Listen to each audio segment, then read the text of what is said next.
All right, let's do the second chapter. We arrived at Potal, from where the expedition was to start late in the afternoon of December 22nd, 1894, and we were to start Christmas morning upon what was to be the most memorable expedition of our whole lives. I never shall forget the few words Emile said to us that morning. These words were delivered in fluent English, although the speaker did not boast an English education and had never been out of the Far East. He began by saying, "'Tis Christmas morning. To you, I suppose it is the day Jesus of Nazareth, the Christ, was born. To you, the thought must come that he was sent to remit sins. To you, he must typify the great mediator between you and your God. You seem to appeal to Jesus as a mediator between you and your God, who seems to be a stern and at times an angry God sitting off somewhere in a place called heaven, located where I do not know, except it be in man's consciousness. You seem to be able to reach God only through his less austere and more loving Son, the great and noble one whom we all call blessed, and whose advent into the world this day commemorates. To us, this day means more. To us, this day not only means the advent into this world of Jesus, the Christ, but also this birth typifies the birth of Christ in every human consciousness. This day means the birth of the great master and teacher, the great liberator of mankind from material bondage and limitations. To us, this great soul came on earth to show more fully the way to the real God, the great omnipotent, omnipresent, omniscient one, to show that God is all goodness, all wisdom, all truth, all in all. This great master who came to this world this day was sent to show more fully that God not only dwells without us, but within us, or outside and within. That he never is nor can be separated from us or any of his creation.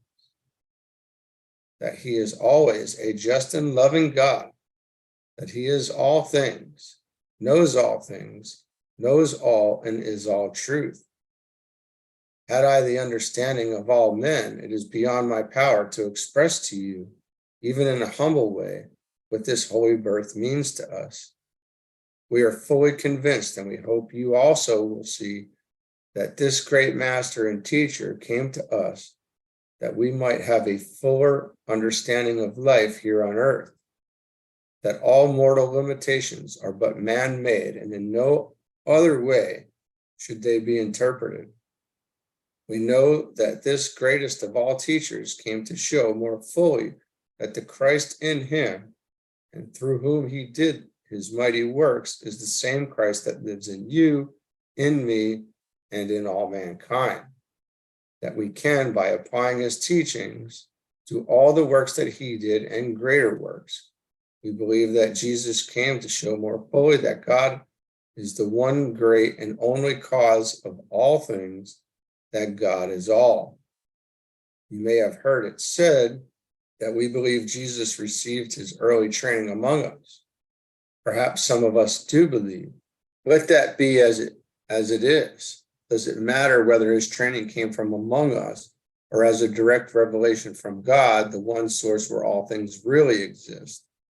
For when an idea from God mind has been contacted by one man and sent out through the spoken word, cannot one or all again contact that thought in the universal? Because one has contacted the idea and sent it out, it does not follow that it is his particular possession. If he did appropriate and hold it, where would be room for receiving? To receive more, we must give out what we have received. If we withhold what we receive, stagnation will follow, and we will be like the wheel that generates power from the water and suddenly, of its own volition, begins to withhold the water which it is using. It will soon find itself stifled with inert water, It is only when the water is allowed to flow freely through that it is the value to the wheel to create power. It will soon find itself stifled with water inert. It is only when the water is allowed to flow freely through that it is of value to the wheel to create power. Just so with man, when he contacts God's ideas, he must give them out in order to receive the benefit from them. He must allow all to do the same, that they may grow and develop as he is growing. I am of the opinion that what Jesus taught came to him as a direct revelation from God, as it no doubt has come to our great teachers. Are not all things of God, and whatever one human being can do, cannot all do?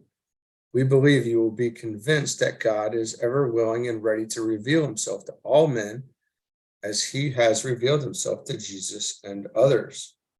The only requisite necessary is for each one to be willing to let God come forth.